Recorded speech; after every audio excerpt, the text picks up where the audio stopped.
Welcome into Mavericks Today by Chat Sports. I'm Jeffrey Cooperstein, and on today's show, Mavericks CEO Rick Welts, who took over at the start of the new year for St. Marshall, went on the broadcast last night, and it went exactly how you'd expect. We're going to break down everything Rick Welts had to say here on the channel, but first, I do need to ask you guys a simple question. Do you want us to go live for Mavericks vs. Lakers on April 9th in Luka's return to the American Airlines Center? If you do, hit that subscribe button. Our goal is to get to 31,700 subs before that game. If we do, we'll be going live. We'll probably be giving away a Luka Doncic jersey of some sort. So please hit that sub button and join us April 9th. It's going to be an absolute party. So Rick Welts, the Mavericks CEO, who took over at the beginning of the new year for St. Marshall, who was the Mavericks CEO since 2018. He's really in charge of the business operations side of things. And he had a couple of quotes that were frankly outlandish. So let's just jump right into them. Here's number one. He said, what this, speaking of the trade, really proved to me was the emotional connection between our fans and this team. It's extraordinary. How does trading Luka and backstabbing him and the fans prove that there is an emotional connection to the team? It proved that you made one of the most ridiculous decisions in the history of sport, maybe in the history of business. And yeah, people are clowning you and are mad at you and are infuriated with what's going on. That doesn't prove that there's an emotional connection to you and to the fan base. No one cares about Rick Welts. No one cares about Patrick Dumont. No one cares about Nico Harrison. I will say this, and say what you will about Mark Cuban and the blunders that he made over the last decade of his ownership of the Mavericks. People did care about Mark Cuban, and Mark Cuban truly did care about the Mavericks. You do not get the sense from that whatsoever. There is no connection between the fans and the Mavs right now. And and I will say he is right in the fact that it is their job to regain the trust, as he went on to say. Time, wins, and losses will tell whether it was a good deal or a bad deal. Again, we've talked about time ad nauseum, but we'll talk about it more here in a second.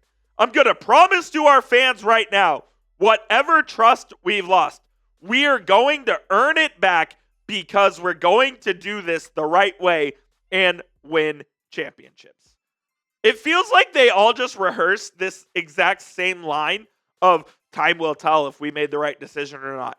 It feels like Nico, Welts, and Dumont all got in a room and was like, all right, this is what we're going to say no matter what the question is. We're just going to say time will tell and let our work do the talking. The time is already told. It's almost 2 months since the trade, and it becomes worse and worse every single day. And I can't believe that Rick Welts, who knows what it takes to win championships, because before he was with the Mavericks, he was the CEO of the Golden State Warriors, who won 4 championships while he was there with them, and knows exactly what it takes to not only build a dynasty, but also build a new arena, which is what the Mavericks are trying to do as well. So in theory, the fit with Rick Welts works, but he is so out of touch with what is going on with this fan base and with this organization right now. It's kind of alarming. Win championships? The Mavericks were in a finals 12 months ago, and they took away the best player from that team. The way these guys are speaking, it really feels like that the Mavericks were a bottom dweller for the last 5 years, and they're trying to be on the up and up. No, they won the Western Conference last year and lost to the Boston Celtics in 5 games. If they won 3 more games, they were hoisting the Larry O'Brien trophy. When they're talking about winning championships, they took away the person that gave them the best chance to win a championship. They're a long way away from winning a championship. Here are just a few of the reasons why, and there's more that I don't even have listed here. They don't own their own first-round pick in 2027, 28, 29, or 2030. Some of those are pick swaps, so they technically will have picks there, but they do not own the rights to their own pick in those 4 seasons. They have an aging, injury-prone star duo in Anthony Davis and Kyrie. Kyrie tore his ACL, could miss the entirety of next season. If he comes back, it's probably around the All-Star break. Anthony Davis is hurt almost every other week at this point. He just missed 18 games with an adductor strain, came back. Little to no wiggle room with the salary cap. They're up against the apron every single year. And when they signed Kyrie to whatever max deal he's going to get this offseason, whether it's the 5, the 3, or whatever, they're not going to have much more room either. They have a clueless general manager who clearly has no idea what they're doing, and an even more clueless ownership who listens to said clueless GM because they quite literally, I'm not sure they know what a basketball is. The Mavericks are a long way away from anything close to an NBA title. And the fact that they're saying we're going to win championships as a matter of fact, it's just ridiculous. What do you guys think, though? Will the Mavericks win a title in the next 5 years? When the calendar turns to 2030, will the Mavericks have won their second Larry O.B.? Let me know down in the comments. Type Y for yes or type N for no. This will be the pinned comment on today's show, so you may get hit with a YouTube ad break here in just a couple of seconds. And while that happens, go on down there and get your votes in. I just think it's funny. Rick Welts, Nico Harrison, whoever else is speaking, they always happen to do this on the road. This game was at Madison Square Garden. Nico Harrison spoke on the road in Cleveland. How about you speak at the American Airlines Center in your home arena, in front of home media? Show your face in front of fans. Maybe that would gain you a little bit of respect for having a forward-fronting face of the organization, whereas now you're just hiding on the road because you know that you're not going to be booed or you're not going to be accosted by your fans. The fans aren't going to come up to you and tell you what they think. All of this has to happen on the road. I just think it's interesting they haven't done anything at home yet. Maybe I'm reading too much into that. I just think it's funny. We'll get to the rest of today's show here in just a moment, but I do need to tell you guys about our sponsor, which of course is PrizePicks, America's #1 daily fantasy sports app. PrizePicks has over 10 million members and billions of dollars in awarded winnings, making daily fantasy sports accessible to all. You just pick more or less on at least 2 players for a shot to win up to 1,000 times your cash. Run your game all season long on PrizePicks. Baseball season begins tomorrow, and don't miss out on the real money action with our friends at PrizePicks, the best place to win in over 30 states, including California, Georgia, Florida, and Texas. They put their members first, so all withdrawals are fast, safe, and secure.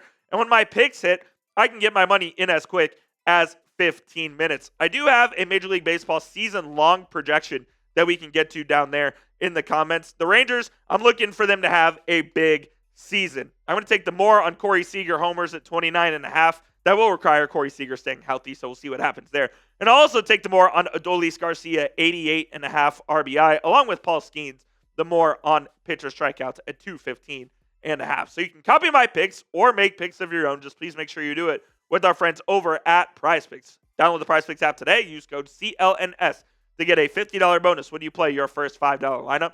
You don't even need to win to receive that bonus. It is guaranteed. Again, download the app. Use code CLNS to get a $50 bonus when you play your first $5 lineup. That link will be in the comments and the description. It is PrizePicks. Run your game. On a more positive note here, let's get away from the ridiculousness that is the Mavericks front office for just a second. I did like what I saw from Anthony Davis in his return from injury against the Brooklyn Nets on Monday. He missed last night's game against the Knicks, and hopefully he ends up playing tomorrow, and it seems like that he's going to. And hopefully he can play in the rest of the season because I really did like what I saw. He played in just 27 minutes. He was on a 28-minute restriction.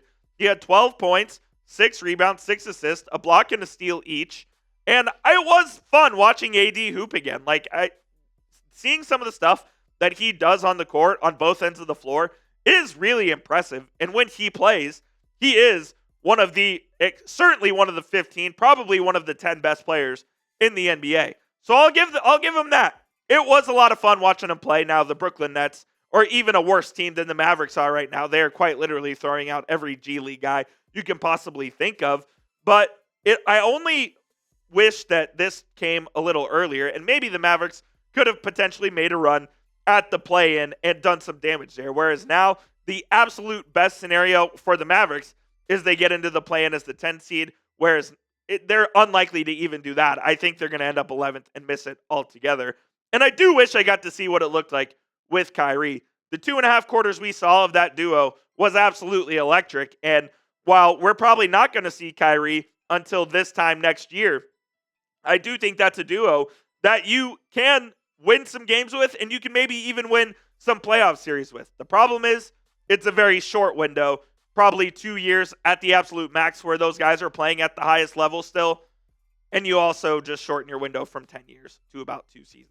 I would like to see this duo happen. I'm not sure if we're ever going to see it much, if at all. And I was curious. I wanted to ask you guys this because I don't even know if I know the answer or I think what the answer is as well. Who will play more games for the Mavericks from now on? From this point forward, who will play more games? If you think it's going to be Kyrie, type K. If you think it's going to be Anthony Davis, type AD down in the comments.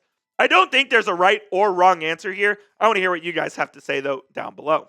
That will do it for today's show, guys. Appreciate you for tuning in to Mavericks Today by Chat Sports. Another day, another ridiculous quote from a Mavericks front office staffer. Can't wait to see what happens tomorrow. That's why you hit that subscribe button, and we'll see you soon here on the channel.